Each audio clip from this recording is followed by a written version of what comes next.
नमस्कार, कोकण साथ लाईव्हच्या या विशेष वार्तालाप कार्यक्रमात मी किशोर नाईक गावकर आपलं स्वागत करतो। आज आपल्या सोबत एक खास अशी व्यक्ती आहे या सिंधुदुर्ग जिल्ह्यात आणि विशेष करून या सावंतवाडीत, ज्यांनी गेली अनेक वर्ष पत्रकारिता केलेली आहे। त्याचबरोबर वेगवेगळ्या सामाजिक कार्यातही जे हिरिरीने सहभागी होतात आणि एक बुलंद आवाज अशा पद्धतीने ज्यांचं व्यक्तिमत्व आहे ते म्हणजे ज्येष्ठ पत्रकार नंदू मोरजकर सर आमच्या सोबत आहेत। सर, तुमचं स्वागत आहे या कार्यक्रमात। नंदू मोरजकर हे नाव ऐकल्यानंतर साहजिकच त्यांचा थेट संबंध हा गोव्याशी येतो। गोव्यात पेडणे तालुक्यात मोर्जी हा गाव आहे, त्यांचं कुलदैवत त्या ठिकाणी आहे। ते वेगवेगळ्या उत्सवांनाही त्या ठिकाणी भेट देत असतात आणि आपल्या इतिहासानुसार गोव्यात ज्या वेळेला पोर्तुगीजांनी बाटाबाटी सुरू केली आणि त्या वेळेला मोठ्या प्रमाणात जी लोक वेगवेगळ्या ठिकाणी स्थलांतरित झाली, त्याच्यातनं अनेक लोक ही सिंधुदुर्ग जिल्ह्यात दक्षिणेत कारवार या ठिकाणी अशा पद्धतीने अनेक गोवेकर हे या ठिकाणी स्थलांतरित झाले। परंतु गेल्या अनेक पिढ्यापासून या ठिकाणी राहून ते या भूमीचे आता पुत्र झालेले आहेत। या भूमीत ते पूर्णपणे ते एकवटलेले आहेत आणि हीच भूमी त्यांची जन्मभूमी आणि कर्मभूमी राहिलेली आहे। आम्ही जाणून घेणार आहोत नंदू मोरजकर सरांकडून एकूणच सिंधुदुर्ग जिल्ह्याशी संबंधित वेगवेगळे विषय। हा जिल्हा अजूनही विकासाच्या बाबतीत का मागे राहिलेला आहे? अगदी शेजारी गोवा राज्य आहे, जे एक पूर्ण राज्य म्हणून त्या गोव्याचा झपाट्याने विकास होतोय आणि त्याच गोव्याला टेकून असलेला हा सिंधुदुर्ग जिल्हा, एवढा मोठ्या महाराष्ट्र राज्याचा हा जिल्हा अनेक प्राथमिक गोष्टीपासूनही आजतागायत वंचित का राहिलेला आहे? नेमकी याची कारणं काय आहेत आणि ह्या जो मागासलेपणाचा जो एक बट्टा या जिल्ह्याला लागलेला आहे तो कशा पद्धतीने दूर करता येईल या संबंधी आम्ही नंदू मोरजकर सरांकडून जाणून घेणार आहोत। सर, सर्वात प्रथम पहिला विषय, आपण आज या मुलाखतीला बसलो, तुम्ही नंदू मोरजकर म्हटल्यानंतर थेट आमचा गोव्याशी संबंध। तर हे तुमचं मोरजकर कुटुंबीय कुठल्या काळात या ठिकाणी सिंधुदुर्गात स्थलांतरित झालं? काय पूर्व इतिहास या संबंधीचा काही माहित असेल तर तो आमच्या गोव्यातल्याही प्रेक्षकांना ऐकायला आवडेल आणि सिंधुदुर्गातल्या लोकांनाही ऐकायला आवडेल। मूळ आम्ही पेडणे तालुक्यातलं मोर्जी जे आहे गाव, त्या गावातले शेटगावकर हे आमचं मूळ नाव तिकडचं। बरोबर। तर तिकडून आम्ही साधारण एक 16व्या शतकाच्या दरम्यान आमचे पूर्वज जे आजी बेडशी म्हणून गाव आहे, दोडामार्ग तालुक्यात बेडशी गाव, त्या गावात मोरजकर स्थायिक झाले। साधारण एक 25 कुटुंब त्या ठिकाणी आहेत अजूनही गावात। आम्ही दर आता जानेवारीमध्ये मोर्जीला कार्यक्रम आहे कुलदेवतेचा, तर त्यावेळी आम्ही सगळे आनंदाने त्या ह्याच्यामध्ये कार्यक्रमात आम्ही भाग घेत असतो सातत्याने। आणि तिथील जे शेटगावकर कुटुंब आहेत तिकडची जवळजवळ 10 कुटुंब शेटगावकरांची आहेत मोर्जीमध्ये, ते आमचं स्वागत वगैरे व्यवस्थित करतात, सगळं करतात। पण आदरातिथ्य जो भाग आहे हा गोव्याच्या भूमीत प्रकर्षाने जाणवतो। तो आदरातिथ्य त्या तुलनेत महाराष्ट्रात जाणवत नाही। मी गेले अनेक वर्ष वृत्तपत्रात, मी कोल्हापुरात वगैरे काम करताना खूप महाराष्ट्राचे खूप भाग पाहिलेले आहेत, पण तेवढं जे आला गेला। पण गोव्याची भूमीचं मी एक वैशिष्ट्य सांगतो की गोव्यात अनोळखी जरी असला तरी रिस्पेक्ट कसा द्यायचा हे गोव्याच्या लोकांकडून शिकायचं। सर, तुम्ही आता आदरातिथ्याचाच विषय काढला आहे म्हणून आपण त्या अनुषंगानेच पुढे जाऊया। आदरातिथ्य हा गोव्याच्या पर्यटनाचा मंत्र आहे। आज गोव्यात जे पर्यटन बहरलेलं आहे, ज्या झपाट्याने पर्यटनाचा विकास होतोय, तो विकास आणि त्या पर्यटनाचा यशाचं गमक जे आहे ते या आदरातिथ्यातच आहे। कारण गोव्यात ज्या पद्धतीने आदरातिथ्य मिळतं, जसं तुम्ही सांगितलं तसं अन्य भागात कुठेच दिसत नाही। आता सर, प्रश्न असा आहे की गोव्याच्या पर्यटनाचं आकर्षण हे समुद्रकिनारे नेहमीच राहिलेले आहेत। गोव्याहून अधिक चांगले, स्वच्छ आणि निसर्गाने अगदी नटलेले समुद्रकिनारे या सिंधुदुर्ग जिल्ह्यालाही लाभलेले आहेत। परंतु एवढं असूनही, आणि महाराष्ट्र सरकारनं तर या जिल्ह्याला पर्यटन जिल्हा म्हणून घोषित केलेलं आहे, एवढं असूनही ज्या तुलनेत गोव्याच्या अनुषंगाने गोव्याच्या शेजारचा जिल्हा म्हणून ज्या पद्धतीनं पर्यटनाचा विकास सिंधुदुर्गात व्हायला हवा होता तो झालेला नाही, याला कारण या आदरातिथ्याच्याच बाबतीत असू शकतं काय? आणखी काय कारण असणार? कारण म्हणजे मुळात काय झालंय की राज्यात ज्यावेळी भाजप आणि शिवसेना युती होती त्यावेळी या भागाचे सुपुत्र म्हणजे सिंधुदुर्गातले भाग्यविधाते नारायण राणे हे मुख्यमंत्री झाले. मुख्यमंत्री झाल्यानंतर कोकणला पर्यटन जिल्ह्याचा दर्जा देण्यासाठी त्यांनी सातत्याने प्रयत्न केले. हे नाकारता येणार नाही. त्याने या ठिकाणचे धाबे वाढवले, स्टॉल वाढवले, हे सगळं केलं. पण त्याला जी आर्थिक रसद पाहिजे होती ती देण्यासाठी कोणीही पुढाकार घेतलेला नाही. त्यामुळे आज तुम्ही बघा गोवा मुंबई गोवा मार्गावरचे सगळे हे आहेत ते आज बंद अवस्थेत आहेत. त्याचं कारण म्हणजे राजकीय अनास्था, नाकारतेपणा त्याला जबाबदार आहे. सुरुवातीला ते तू पुढे सर मी तुला पाहिजे ती मदत करतो असं सांगणारे खूप आहेत, पण मदत करायच्या वेळी कोणी येत नाही.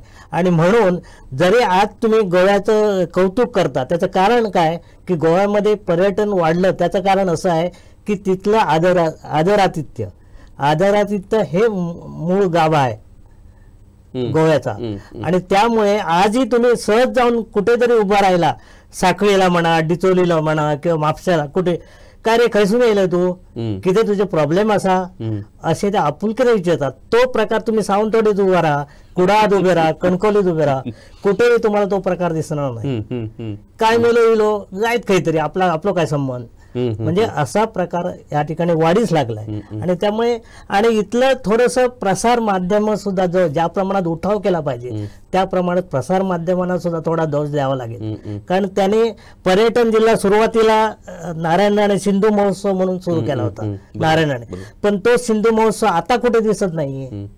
त्याची कारण काय की त्याच्यामध्ये जे इन्व्हॉल्वमेंट होती त्यांची ती आता हळूहळू कमी झाली. त्याला राजकीय कारण सुद्धा असू शकतं. ज्या पद्धतीनं या जिल्ह्यानं महाराष्ट्राला एक मुख्यमंत्री दिला, अनेक मोठमोठे समाजवादी नेते या जिल्ह्यातून होऊन गेले.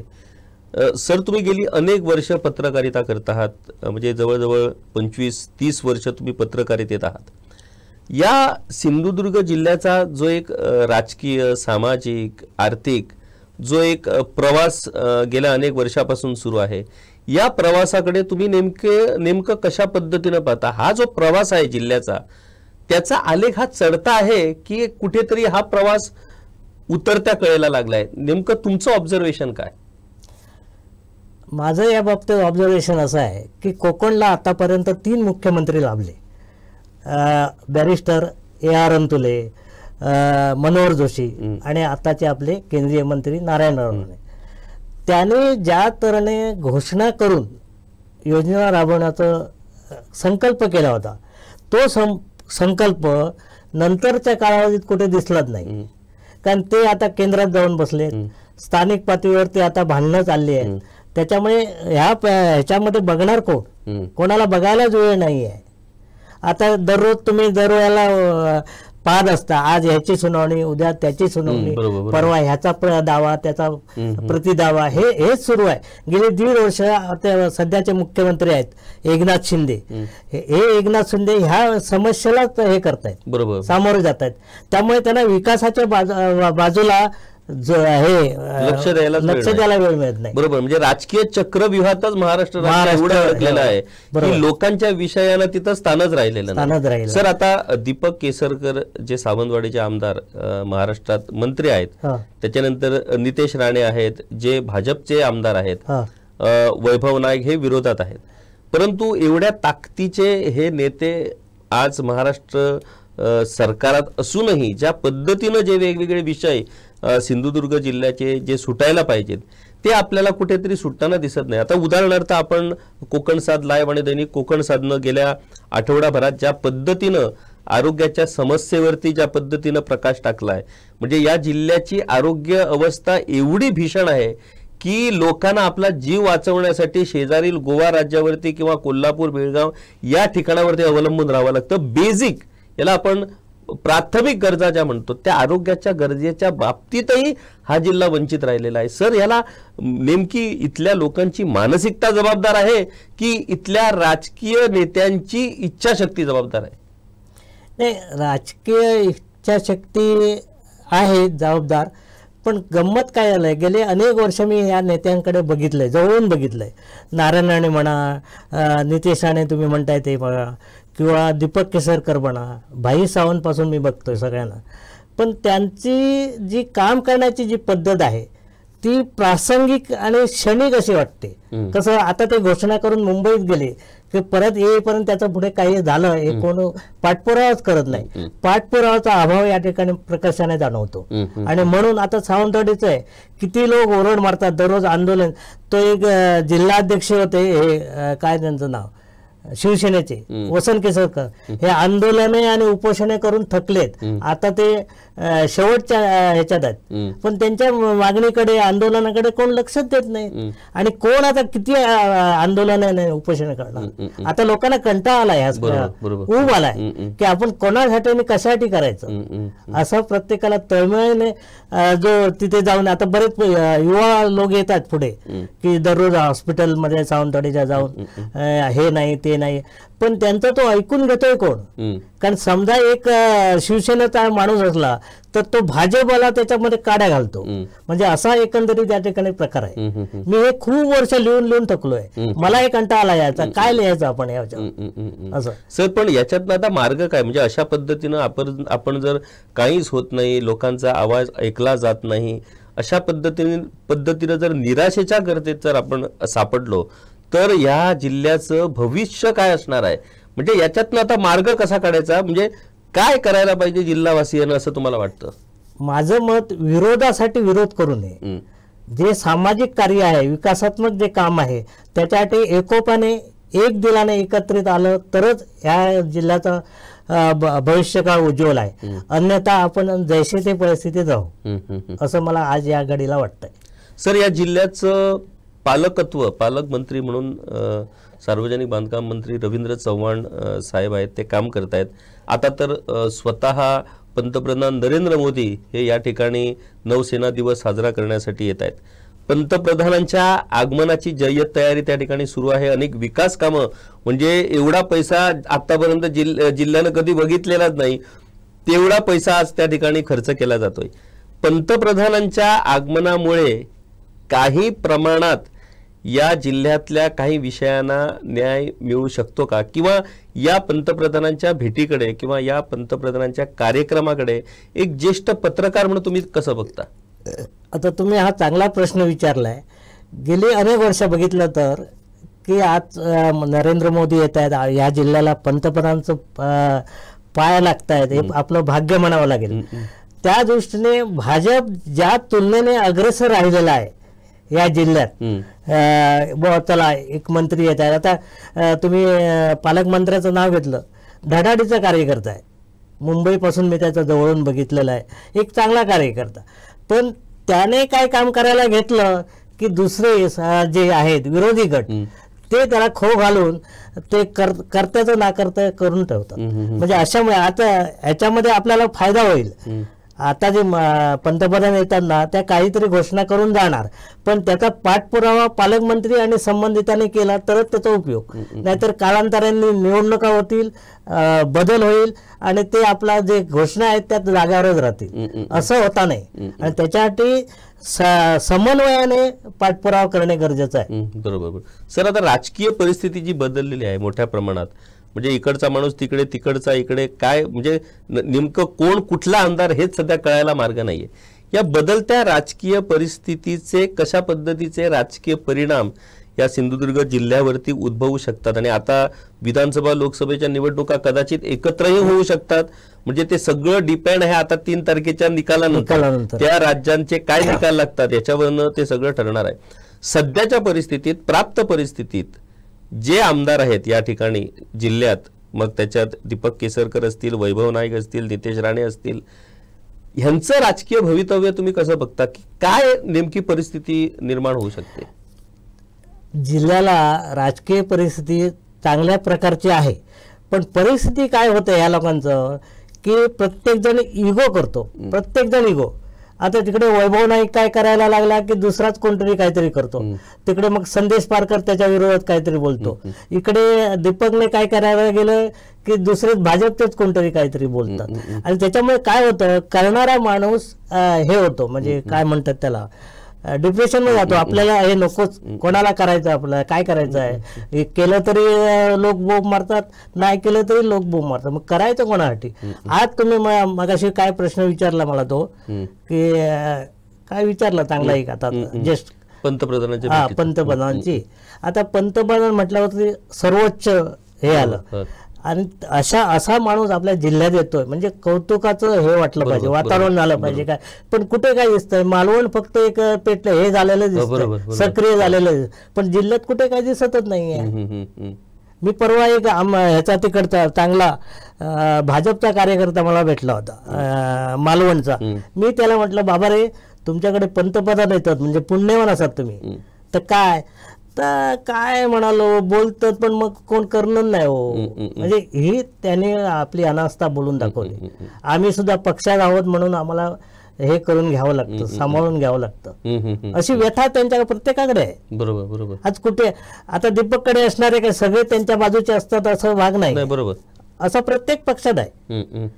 आता ह्याच्या रीतीमध्ये आमदारकीसाठी कणकवलीचे राजन तेली इकडे सक्रिय झाले. आता त्यांनी इथे बंगला पण बांधलाय इथे, तर ते आता ते कणकवलीचे आहेत. इथल्या स्थानिक आमदाराला ते शेळ देण्यासाठी म्हणजे असा प्रकार खेकडे वृत्ती जी आपल्याकडे आहे ती वाढीच जास्त लागते. आता तुम्ही एकदम म्हणजे योग्य अशा मुद्द्यावरती तुम्ही जे आलात, खेकडे वृत्ती. आता कोकणला आम्हाला सगळ्यांना खेकडे प्रिय आहेतच, तुम्हाला माहितच आहे. कारण खेकड्यावरती ज्या पद्धती मला वाटतं खेकडे खाऊन खाऊन आमच्या ती खेकडे वृत्ती आली की काय, म्हणजे एकूणच कोकणला, कोकणच्या या भूमीला जी आमची खेकडे वृत्ती आज ज्या पद्धतीनं एक श्राप म्हणून ज्या पद्धतीनं आम्हाला आज या भूमीला ही सतावते. म्हणजे तुम्ही आता वेगवेगळ्या विषयावरती आम्ही बोललो, राजकारणावरती बोललो, पर्यटनावरती बोललो, एकंदर आमच्या स्वभाव गुणाबद्दल बोललो. ह्या आमच्या खेकडे वृत्तीमुळेच आज हा कोकण प्रांत महाराष्ट्राच्या इतर जिल्ह्यांच्या तुलनेत मागे राहिलाय असं खरंच वाटतं. बरोबर, ते नक्की 100% तुमचं बरोबर आहे की ह्या वृत्तीमुळे, आणि आपल्यामध्ये वर्षानुवर्ष बदलच होत नाहीये. वर्षानुवर्ष तेच मत आपण कायम ठेवतो. परिस्थितीनुसार बदलायला कोणी तयार नाही, ही या ठिकाणची वस्तुस्थिती आहे. कोणीच बदलत नाही. आपण आहे नाही माका काय करूचा ते काय ते करीन, अशी जी वृत्ती आहे ना, त्या वृत्तीमुळे ह्या जिल्ह्याचा विकास, वास्तविक जवळचा जो गोवा आहे ना तो प्रचंड हे झालेला आहे, विकसित झालेला आहे. लोक इथे बसून हे गोव्याचं कौतुक करतात, पण आपल्या जिल्ह्यात काय करायचं आहे याच्या बाबतीत कोणी अभ्यास करत नाही. सर, तुम्ही एक ज्येष्ठ पत्रकार, एक ज्येष्ठ सामाजिक कार्यकर्ते, आणि एकूणच या जिल्ह्यासंबंधी, महाराष्ट्र राज्यासंबंधी तुमचा अभ्यास. माझा सर शेवटचा एक प्रश्न, की आतापर्यंत तुम्ही अनेक प्रसंग, अनेक काळ, तुम्ही अनेक साक्षी आहात या सगळ्या प्रवासाला. तुम्ही काय नेमका संदेश देऊ इच्छिता या जिल्ह्यातल्या तरुणांना, या जिल्ह्यातल्या महिलांना, या जिल्ह्यातल्या नागरिकांना, एकूणच कोकण भूमीच्या लोकांना, की ही जर परिस्थिती आपल्याला बदलायची असेल तर आपल्याला काय करावं लागणार आहे? आता येथील तरुण वर्ग जो आहे तो गोव्यावर अवलंबून आहे. म्हणजे माझ्या नजरेसमोर जवळजवळ 80-85% लोक गोव्यात हे झाले, म्हणजे रोजगाराच्या निमित्ताने गोव्याने त्याला सामावून घेतलं पाहिजे. हे गोव्याचं मोठेपण आहे. तिकडचे लोक इकडे येऊन रोजगार करू शकतात का? नाही, कारण ते रोजगारच उपलब्ध नाही आहेत ना. ही व्यथा आहे. खूप वर्ष आम्ही याच्यावर लिहून थकलोय की रोजगाराच्या संधी या ठिकाणी उपलब्ध होत नाहीत. त्याचं आता गोव्याचा तुमचा नजरेसमोर गोवा आहे, गोव्याचं तुम्ही का हे करत नाही, अनुकरण का करत नाही? गोव्यामध्ये कसं चाललंय ते बघा, तिथे मुख्यमंत्री काय करतात ते बघा, तिथे प्रत्येक मंत्री तिथे अग्रेसर राहून काम करून घेण्याची जी वृत्ती आहे ना, ती वृत्ती आपल्याकडे नाही. आता आपल्या मंत्रिमंडळात, महाराष्ट्राच्या म्हणा किंवा देशाच्या मंत्रिमंडळात, नरेंद्र मोदी देशाच्या, अमित शहा, ही नावं सोडली तर कुठच्या मंत्र्याचं एकाला तरी नाव माहीत आहे का? बरोबर नाही. महाराष्ट्रात सुद्धा तीच परिस्थिती. एकनाथ शिंदे, अजित पवार आणि देवेंद्र फडणवीस ही नावं सोडली तर इतर कोण आहेत सांगा? दीपक भाईंचं शिक्षण मंत्री म्हणून आणि ते पालकमंत्री म्हणून रवींद्र चव्हाण. बाकी कोणाला काय माहितीच नाही ना. आणि त्या दृष्टीने अभ्यास जो आहे ना तो येथील लोक करत नाहीत. आपल्याला आता सावंतवाडीच्या जातात किंवा जिल्ह्याच्या समस्या आहेत, जिल्ह्याच्या समस्यावर कोण किती बोलतो सांगा? उठसूट त्या राजकारणाच बोलतायत, राजकारणाचं ह्याचं हे झालं त्याचं ते झालं. अरे विकासाच्या बाबतीवर कोणतरी बोला, विकासाबद्दल काहीतरी आराखडा काढा, जिल्ह्यात बा हे केलं तर असं होईल. आता रोजगाराचा आपण किती वेळा बोलतो, राज्याचे किती वेळा मंत्री सांगतात सिंधुदुर्गात आम्ही असं करणार, सिंधुदुर्गात आम्ही तसं करणार. किती काय आतापर्यंत आलं ते सांगा? छाती ठोकपणे कोण सांगू शकतो का? चला आम्ही गेल्या वर्षी तुम्हाला असं बोललो होतो, या वर्षी मी कार्यान्वित केलंय, असं कोण सांगतच नाहीत. आणि लोकांना आता म्हणजे हेच नाहीये, उठाव करण्याच्या मनस्थितीत कोणच नाहीये. आणि त्यामुळे हा जिल्हा मागासलेपणामध्येच हे राहिलेला आहे असा माझा दावा आहे. मला वाटतं याच सरांच्या या वाक्यातनं आम्ही आजचा या वार्तालापाचा शेवट करणार आहोत. खूपच निराशावादी अशा पद्धतीची ही वेळ आहे आणि ही भूमिका आहे की ज्या जिल्ह्यानं, ज्या कोकण प्रांतानं अनेक नेते घडवले, ज्या नेत्यांच्या भाषणातून संपूर्ण महाराष्ट्रात एका वेळेला उठाव होत होते, तोच कोकण प्रांत आणि तोच जिल्हा आज अशा निराशेच्या गर्तेत सापडलेला आहे की इकडच्या लोकांना उठाव करण्याचं सोडूनच द्या, परंतु काय होणार आपल्या जिल्ह्याचं भवितव्य किंवा आपल्या पुढच्या पिढीचं, पुढच्या आपल्या जगाचं काय होणार आहे याचीही चिंता राहिलेली नाही. सगळ्याच गोष्टीबाबत, विकासाच्या बाबतीत किंवा इतर रोजगाराच्या बाबतीत, आरोग्याच्या बाबतीत, सगळ्याच गोष्टीबाबत हा जिल्हा अगदी मागे मागे जातो आहे. म्हणजे आत्ताच्या घडीला महाराष्ट्राच्या राजकारणात काही प्रामुख्याने जी नावं आपण घेतो त्या नावाचे लीडर किंवा त्या नावाचे नेते असूनही या जिल्ह्याला न्याय मिळत नाही. आरोग्याच्या बाबतीत प्रचंड हेळसांड या जिल्ह्याची सुरू आहे, रोजगाराच्या बाबतीतही या जिल्ह्याची प्रचंड हेळसांड सुरू आहे. मगाशी सरांशी बोलताना एक अत्यंत महत्त्वाचा विषय आमच्या चर्चेत आला, तो म्हणजे एकीकडे आरोग्याच्या बाबतीत इथं अक्षम्य परिस्थिती आहे, आरोग्याच्या बाबतीत हलाखीची परिस्थिती आहे की इकडच्या लोकांना स्वतःच्या भूमीत जन्म घ्यायची ही संधी इथं मिळत नाही. त्यामुळे जन्मभूमी म्हणून सिंधुदुर्ग आपली ओळख हरवत चाललाय. आणि दुसरीकडे रोजगाराच्या संधी उपलब्ध नाहीत, व्यवसाय उद्योगाच्या बाबतीत निराशाजनक परिस्थिती आहे. त्यामुळे कर्मभूमी म्हणूनही या जिल्ह्याची ओळख कुठेतरी आज पुसून जाताना आपल्याला दिसतंय. म्हणजे एकीकडे जन्मभूमीही नाही आणि कर्मभूमी नाही, एवढी विदारक परिस्थिती आज या सिंधुदुर्ग जिल्ह्यावरती का उडवलेली आहे याबाबत प्रत्येकानं विचार करावा लागणार आहे. याची उत्तरं शोधावी लागणार आहेत आणि केवळ उत्तरे शोधून चालणार नाहीत, तर ती उत्तरं शोधून झाल्यानंतर प्रत्यक्ष कृतीद्वारे ही परिस्थिती बदलण्यासाठी प्रत्येकाला पुढे यावं लागणार आहे. आणि मला वाटतं की ही वेळ आता आलेली आहे आणि ही समज या सिंधुदुर्ग जिल्हावासियांच्या मनात निश्चितच तयार होईल आणि येणारा काळ हा या जिल्ह्याच्या दृष्टीनं, एकूणच कोकण प्रांताच्या दृष्टीनं आणि महाराष्ट्र राज्याच्या दृष्टीनं एक सुवर्ण काळ म्हणून घडणार आहे. सर, खूप खूप धन्यवाद तुमचे. खूप मजा आली तुमच्याबरोबर वार्तालाप करताना. अशाच पद्धतीनं तुमचं सहकार्य, मार्गदर्शन कोकण सात लाईव्ह आणि दैनिक कोकण साधला पाहिजे आहे आणि या विचारातूनच आम्हाला पुढे जाऊन आज ही परिस्थिती बदलायची आहे. धन्यवाद, खूप खूप धन्यवाद.